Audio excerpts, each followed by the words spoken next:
Jésus avait un cœur de miséricorde et de pardon. Sur la croix, il a prié, Père, pardonne-leur, car ils ne savent pas ce qu'ils font.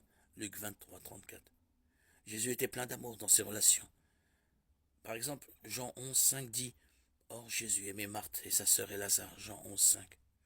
Jean se désignait lui-même comme le disciple que Jésus aimait, Jean 13, 23.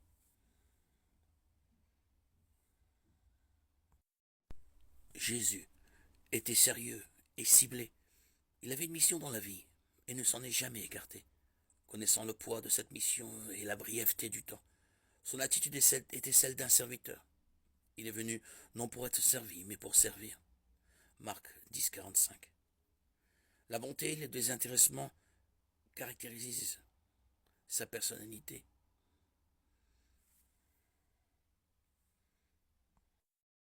Les disciples de Jésus étaient tout aussi clairs dans leur croyance en la déité et la nature incréée de Jésus. Jean nous dit qu'au commencement était la parole, et la parole était avec Dieu. Et la parole, Jésus, était Dieu. Jean 1, 1. Après avoir rencontré Jésus ressuscité, l'apôtre Thomas s'est exclamé devant lui, Mon Seigneur et mon Dieu, Jean 20, 28. L'apôtre Paul a qualifié le Christ et au-dessus de tout, Romains 9, 5, et a déclaré qu'en lui, Christ, habite corporellement toute la plénitude de la divinité, Colossiens 2, 9. Dans les premiers temps de l'Église, Jésus était à la fois l'objet de la prière, Actes 7, 59, et celui au nom duquel le pardon des péchés était proclamé, Actes 2, 38, 10, 43.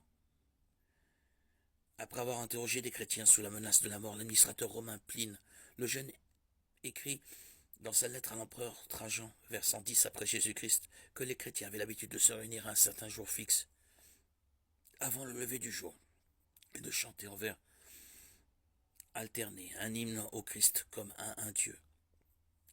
Jésus, Dieu le Fils, n'a pas été créé. Il a toujours existé. Il n'a ni commencement ni fin. Le Fils a pris chair humaine à un moment particulier de l'histoire de l'humanité. Jean 1, 14. Les chrétiens appellent cet événement l'incarnation, l'acte d'être fait chair.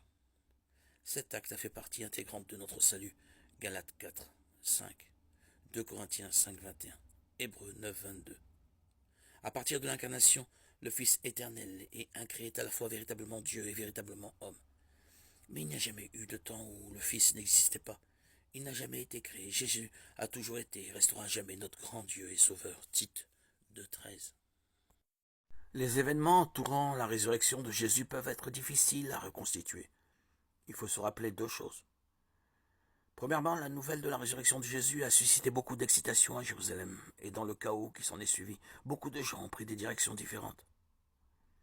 Les groupes étaient séparés, plusieurs groupes différents se sont rendus au tombeau, peut-être plus d'une fois. Deuxièmement, les auteurs des évangiles n'ont pas cherché à faire un récit exhaustif. En d'autres termes, Matthieu, Marc, Luc et Jean n'avaient pas l'intention de nous raconter tous les détails de la résurrection ou tous les événements dans l'ordre où ils se sont produits. Dans la bataille avec les sceptiques concernant la résurrection de Jésus, les chrétiens se trouvent dans une situation sans issue. Si les récits de la résurrection s'harmonisent parfaitement, les sceptiques prétendront que les auteurs des évangiles ont conspiré ensemble. Si les récits de résurrection présentent quelques différences, les sceptiques prétendront que les évangiles se contredisent et qu'on ne peut donc pas leur faire confiance. Nous affirmons en tant que croyants que les récits de résurrection peuvent être harmonisés et ne se contredisent pas. Cependant, même si les récits de résurrection ne peuvent être parfaitement harmonisés, ce ne les rend pas indignes de confiance, selon toute évaluation raisonnable.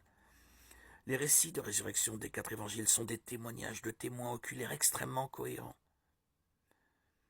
Les vérités centrales que Jésus est ressuscité des morts et que Jésus ressuscité est apparu à de nombreuses personnes sont clairement enseignées dans chacun des 4 évangiles.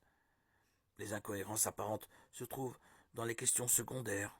Combien d'anges ont-ils vu dans le tombeau? Un ou deux?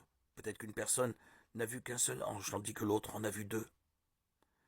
À combien de femmes Jésus est-il apparu et à qui est-il apparu en premier? Si chaque évangile présente un ordre légèrement différent pour les apparitions, aucun d'entre eux ne prétend donner l'ordre chronologique précis. Ainsi, si les récits de résurrection peuvent sembler incohérents, on ne peut pas prouver qu'ils soient contradictoires.